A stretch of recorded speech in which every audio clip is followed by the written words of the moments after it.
அநேக தன்னுடைய வாழ்க்கையில தோற்று போகிறதுக்கு காரணம் பயம்.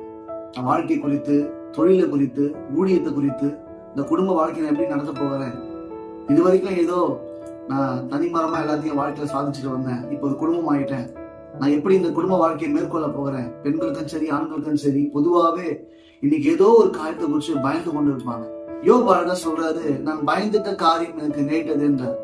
எலி நம்ம வீடு, உங்க வீடுகள்ல கூட இந்த எலி நீங்க பார்த்துருப்பீங்க. கண்டிப்பா நம்ம வீடுகள்ல நம்மளுடைய பொருட்களை, நம்ம புதுசா ஒரு பொருளை வாங்கி வச்சிருப்போம்.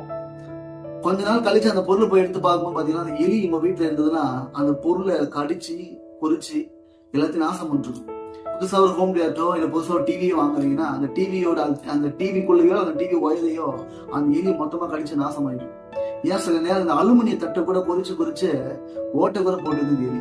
ஆனா அப்படிப்பட்ட ஒரு எலி ஒரு சாதாரண ஒரு அந்த கட்டை பாக்ஸுக்குள்ள போய் மாட்டிக்கிச்சுன்னா வெளியே வர முடியாம தவிக்கும். ஏன் தெரியுங்களா?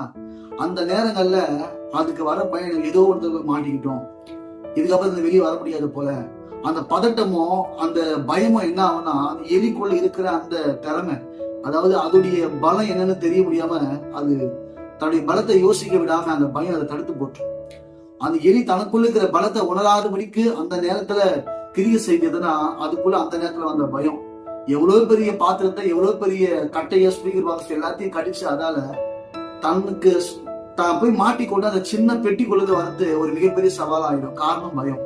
வேதாகமத்துல பவுல் சொல்லுகிறாரு, தேவன் நமக்கு பயமுள்ள ஆவியை கொடுக்காம பலமும் அன்பும் தெளிந்த புத்தி உள்ள ஆவியை கொடுத்திருக்கிறார். அப்போ சில நேரங்கள்ல பிரச்சனை நம்ம சூழ்ந்து கொள்ளப்படும் போது, ஒரு போராட்டங்கள் சூழ்ந்து கொள்ளப்படும் போது, நம்ம ஒரு மிகப்பெரிய சவாலுக்கு நேரா போவோம்னா அந்த இடத்துல நம்ம பயப்படக்கூடாது.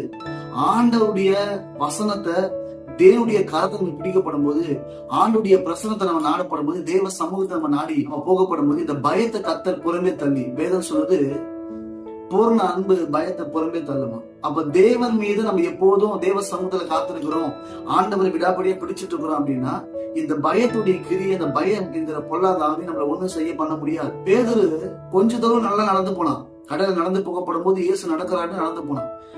ஆண்டவரை பாக்குற வரைக்கும் நல்லா நடந்தவன் இன்னைக்கு சுற்றி இருக்கிற சூழ்நிலையை பார்த்து பயந்தானோ அன்னைக்கு அந்த நிமிடமே அவன் அந்த கடலுக்குள்ள மூழ்க வேண்டிய சூழ்நிலை வந்தது. இன்னைக்கும் நான் சொல்றேன், உங்க குடும்பத்துல நீங்க வர பிரச்சனை, நீங்க பாக்குற சில போராட்டங்களை பார்த்து நீங்க பயப்படக்கூடாதுன்னா உங்க பார்வை எப்பவுமே உங்க சூழ்நிலை மேல இல்லாம இயேசு மேல இருக்கட்டும்.